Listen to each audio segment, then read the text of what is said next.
এমনকি হাদিসে কুদসিতে আল্লাহ তাআলা বলতেছে ওয়াজাবাত মুহাব্বতি লিল মুতাহাব্বাইনা ফিয়া, কয় আমার মুহাব্বত তার জন্য ওয়াজিব হয়ে গেছে। আল্লাহ বলতেছে আমার মুহাব্বত তার জন্য ওয়াজিব হয়ে গেছে যে অপর ভাইকে আল্লাহর ওয়াস্তে ভালোবাসে। সুবহানাল্লাহ, অপর ভাইকে যদি আপনি আল্লাহর ওয়াস্তে ভালোবাসেন, আল্লাহর মুহাব্বত আপনার জন্য ওয়াজিব হয়ে যাবে। যে আমি একজনকে ভালোবাসবো তার ভালো দিক দেখে, সে নামাজি, সে মুত্তাকি, সে আলেম, সে প্র্যাকটিসিং মুসলিম, সে হালাল ব্যবসায়ী, সে নীতিবান, সে আদর্শবান, তার প্রতি আমার ভালোবাসা হবে। এটা হলো আল্লাহর জন্য ভালোবাসা। এবং তাকে যদি আমি ঘৃণাও করি, এটার মূল কারণ হবে তার মধ্যে কোনো খারাপ কাজ আছে, অর্থাৎ সে নাস্তিক, সে মুরতাদ, সে বেনামাজি। তবে এটা আপনি ঘৃণাটা ছড়াতে পারবেন না, মানে অন্তরে এটা থাকবে যে তাহলে আমি একজনকে ভালোবাসবো আল্লাহর ওয়াস্তে, একজনকে ভালোবাসবো আল্লাহর ওয়াস্তে, ঘৃণা করবো আল্লাহর ওয়াস্তে, তাহলে আপনার ঈমান পরিপূর্ণ, নাইলে আপনার ঈমান পরিপূর্ণ হবে না।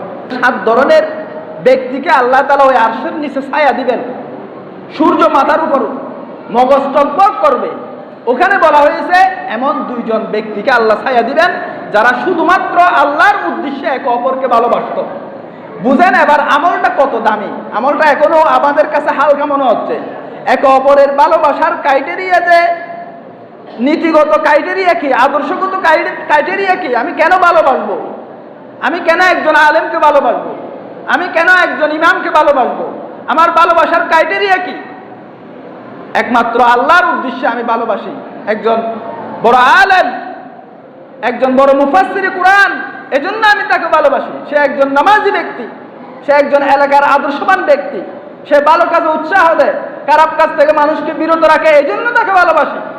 যদি ঘৃণা করি, এই জন্য ঘৃণা করি কারণ সে মানুষদেরকে বিভিন্ন ফিতনা চড়ায়, বিভিন্ন কুসংস্কার বেদাতকে প্রমোট করে।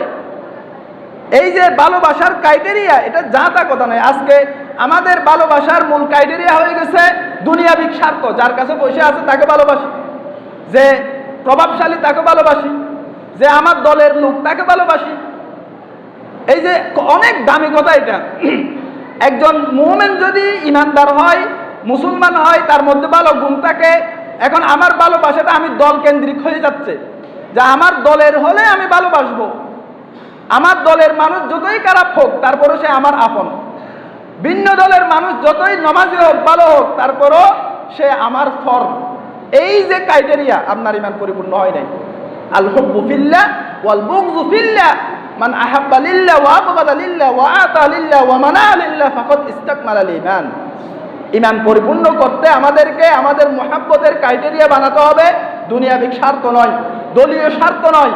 যে ভালো মানুষ তাকে আমি ভালোবাসবো, যে ভালো লোক তাকে আমি ভালোবাসবো।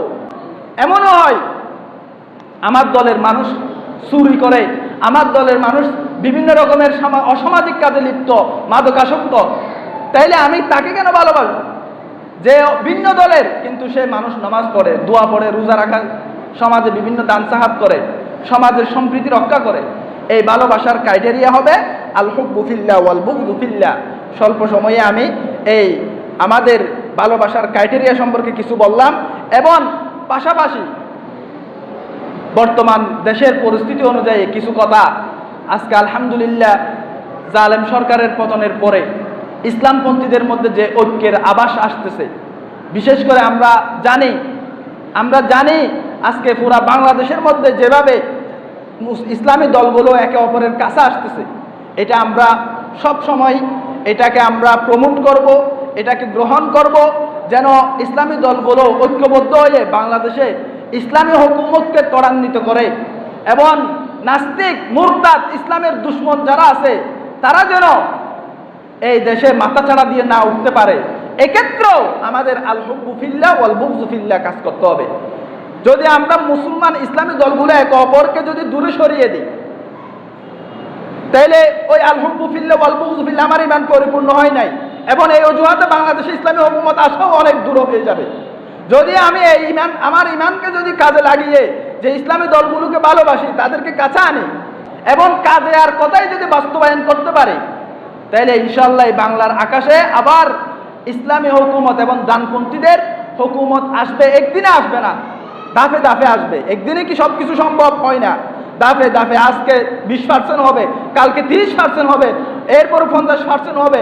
এক সময় পুরো বাংলাদেশে কোরআনের শাসন ইনশাআল্লাহ কায়েম হবে।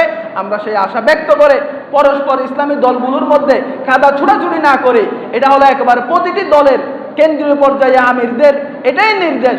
কিন্তু আমরা যারা এখানে আছি, আমাদের দুর্বলতার কারণে, ইমানের দুর্বলতার কারণে আমরা বিভিন্ন রকমের কাদা ছুটাছুটিতে লিপ্ত। মাঝখানে বিভিন্ন বাতিল ফিরকাগুলো, বিভিন্ন রকমের নাস্তিকরা এবং ইসলামের দুশ্মনরা তারা আমাদের উপর কাঠল বেগে খাওয়ার পায়তারা করবে। আমাদের সকলকে সচেতন হতে হবে, ঐক্যবদ্ধ হতে হবে। আল্লাহ তাআলা আমাদের সকলকে ঐক্যবদ্ধ হয়ে ইসলামের এই সুমহান পতাকা উজ্জ্বল করার তৌফিক দান করুক।